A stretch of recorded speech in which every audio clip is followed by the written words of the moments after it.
ನಾವು ಯಾವುದೇ ಕಾರಣಕ್ಕೂ ಆಪರೇಷನ್ ಕಮಲ ಮಾಡಲ್ಲ. ಸತ್ತೋಗಿ ಐಸಿಯುನಲ್ಲಿದೆ ಇದು. ನಾವ್ಯಾಕೆ ಅದಕ್ಕೆ ಜೀವ ಕೊಡೋಣ? ಅದಕ್ಕೋಸ್ಕರ ಐಸಿಯುನಲ್ಲಿದೆ.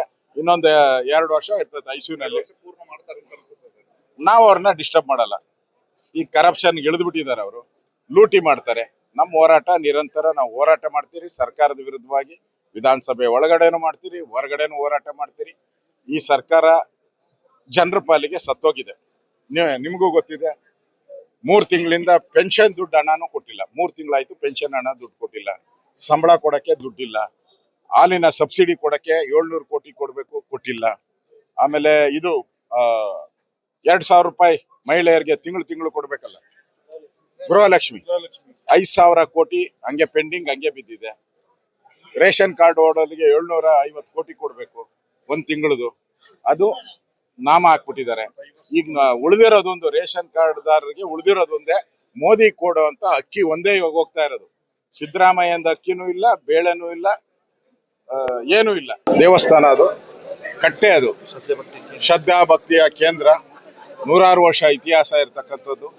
ಇವತ್ತು ಆ ಕಟ್ಟೆಯನ್ನ ಮುಸ್ಲಿಂ ಮತಾಂಧರು, ಏಜೆಂಟ್ಗಳು, ಪಾಕಿಸ್ತಾನದ ಏಜೆಂಟ್ಗಳು ಅವರು ಒಡೆದಾಕಿ ಅದನ್ನ ಧ್ವಂಸ ಮಾಡಿರುವಂತ ಘಟನೆ ಇಡೀ ರಾಜ್ಯದ ಹಿಂದೂಗಳು ಕೆರಳೋ ಅಂತ ರೀತಿಯಾಗಿದೆ.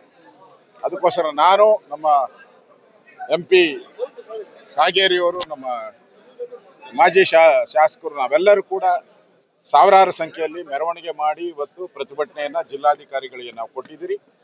ಆ ಕಟ್ಟೆ ಏನು ಧ್ವಂಸ ಮಾಡಿದ್ದಾರೆ, ಯಾವ ಮತಾಂಧರು ಮಾಡಿದ್ದಾರೆ, ಅವರೆಲ್ಲರನ್ನು ಗಡೀಪಾರು ಮಾಡಬೇಕು, ಅವರೆಲ್ಲರನ್ನ ಗುಂಡಾ ಆಕ್ಟಲ್ಲಿ ಬಂಧಿಸಬೇಕು, ಮತ್ತೆ ಆ ಕಟ್ಟೆಯನ್ನ ಅಲ್ಲೇ ಕಟ್ಟಬೇಕು.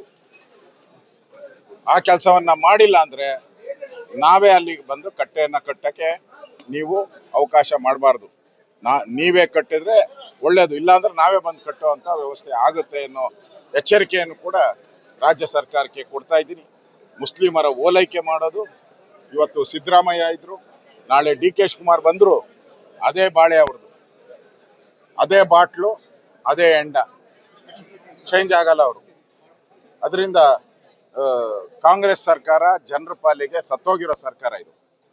ಮುಂದೆ ಹೆಣ ಹೊರಕ್ಕೆ ಮುಂದೆ ಯಾರು ಬರ್ತಾರೋ, ಹಿಂದೆ ಯಾರು ಬರ್ತಾರೋ ನಮ್ಗೆ ಗೊತ್ತಿಲ್ಲ. ಯಾರನ್ನ ಬಂದ್ಗಡ್ಲಿ, ಈ ಸರ್ಕಾರ ಜನ ವಿರೋಧಿ ಸರ್ಕಾರ. ಲೂಟಿ ಮಾಡಿದ್ದಾರೆ, ಕರ್ನಾಟಕವನ್ನ ಸಾಲಗಾರರ ರಾಜ್ಯ ಮಾಡಿದ್ದಾರೆ. ಅದಕ್ಕೋಸ್ಕರ ಈ ಹೋರಾಟವನ್ನ ಮಾಡೋ ಮುಖಾಂತರ ಸರ್ಕಾರಕ್ಕೆ ಎಚ್ಚರಿಕೆಯನ್ನ ಕೊಡ್ತಾ ಇದ್ದೀನಿ. ನಾಳೆ ಏನೇ ಅನಾಹುತ ಆದ್ರೂ ಅದಕ್ಕೆ ನೇರವಾಗಿ ಸರ್ಕಾರನೇ ಕಾರಣ ಆಗ್ತದೆ. ಆ ಎಚ್ಚರಿಕೆಯನ್ನ ಕೊಡ್ತಾ ಇದ್ದೀನಿ.